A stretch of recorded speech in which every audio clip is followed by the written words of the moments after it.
আচম্বিতে 5.75% ভোটদান বৃদ্ধি ঘোষণাক লৈ তুলপাৰ দেশ। সন্দেহৰ আৱৰ্তত দেশৰ নিৰ্বাচন আয়োগ। এই সন্দৰ্ভত নীৰৱ নিমাত নিৰ্বাচনী আয়োগ।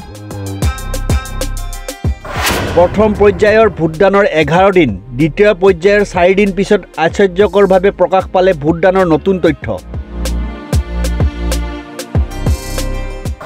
পূৰ্বে ঘোষণা কৰা প্ৰথম পৰ্যায়ত 60%ৰ বিপৰীতে 30 এপ্ৰিলত কোৱা হ'ল 65.5% হৈছে ভোটদান।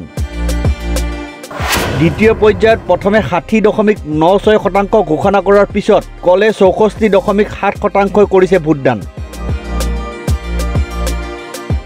এয়া স্বাভাৱিক নে? প্ৰশ্ন বিৰোধীৰ। ভোটদান সম্পন্ন হোৱাৰ কেইবাদিনৰ পাছতহে ভোটদানৰ প্ৰকৃত হাৰ প্ৰকাশ কৰাৰ বাবে প্ৰশ্নৰ সন্মুখীন হ'বলগীয়া হৈছে নিৰ্বাচন আয়োগ। প্ৰথম পৰ্যায়ৰ ভোটগ্ৰহণৰ সুদীৰ্ঘ 11 দিন আৰু দ্বিতীয় পৰ্যায়ৰ ভোটগ্ৰহণৰ 4 দিনৰ পাছতহে আয়োগে প্ৰকাশ কৰিছে ভোটদানৰ হাৰ।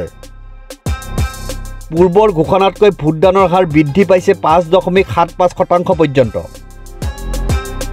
আয়োগৰ পূৰ্বৰ ঘোষণা মতে প্ৰথম পৰ্যায়ত ভোটদানৰ হাৰ আছিল 60%, এতিয়া হ'লগৈ 65.5%।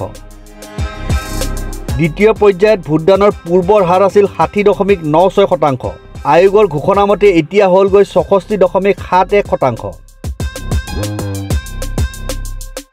পৰম্পৰা অনুসৰি ভোটদান সম্পন্ন হোৱাৰ 24 ঘণ্টাৰ ভিতৰত আয়োগে ভোটদানৰ চূড়ান্ত হাৰ প্ৰকাশ কৰি আহিছিল নিজৰ ৱেবছাইটত। এইবেলি হ'ল তাৰ বিপৰীত। সুদীৰ্ঘ দিনৰ ব্যৱধানত ভোটদানৰ হাৰ প্ৰকাশ কৰা হ'ল, তাকো 5.75% পৰ্যন্ত ভোটদান বৃদ্ধি ঘোষণা কৰি। স্বাভাৱিকতে বিৰোধীৰ সন্দেহৰ আৱৰ্তলৈ আহিছে নিৰ্বাচনী আয়োগ। হতবাক হৈ পৰিছে বিৰোধী। এই পৰ্যন্ত নিৰ্বাচনী আয়োগ এই সন্দৰ্ভত নীৰৱ নিমাত হৈ আছে। আনহাতে সংসদীয় সমষ্টিৰ ভোটাৰৰ প্ৰকৃত সংখ্যা আয়োগে প্ৰকাশ কৰা নাই। নিৰ্বাচনী আয়োগৰ এই কাৰ্যক লৈ বিৰোধীয়ে সামাজিক মাধ্যমত তুলপাৰ লগাইছে। উল্লেখ্য যে অতীতত ভোটদান সম্পন্ন হোৱাৰ 24 ঘণ্টাৰ ভিতৰত চূড়ান্ত ভোটদানৰ শতাংশ নিৰ্বাচন আয়োগে প্ৰকাশ কৰি আহিছিল। প্ৰথমবাৰৰ বাবে আয়োগে ভোটদানৰ হাৰ প্ৰকাশত অহেতুক বিলম্ব কৰাৰ কাৰণ কি? ৰাজনৈতিক বিশ্লেষক যোগেন্দ্ৰ যাদৱে নিজৰ প্ৰতিক্ৰিয়াত কয়, ভোটাৰৰ সংখ্যা বৃদ্ধি অস্বাভাৱিক নহয়, কিন্তু ভোটদানৰ হাৰ ঘোষণাত অভূতপূৰ্ব বিলম্বই উদ্বেগৰ সৃষ্টি কৰিছে।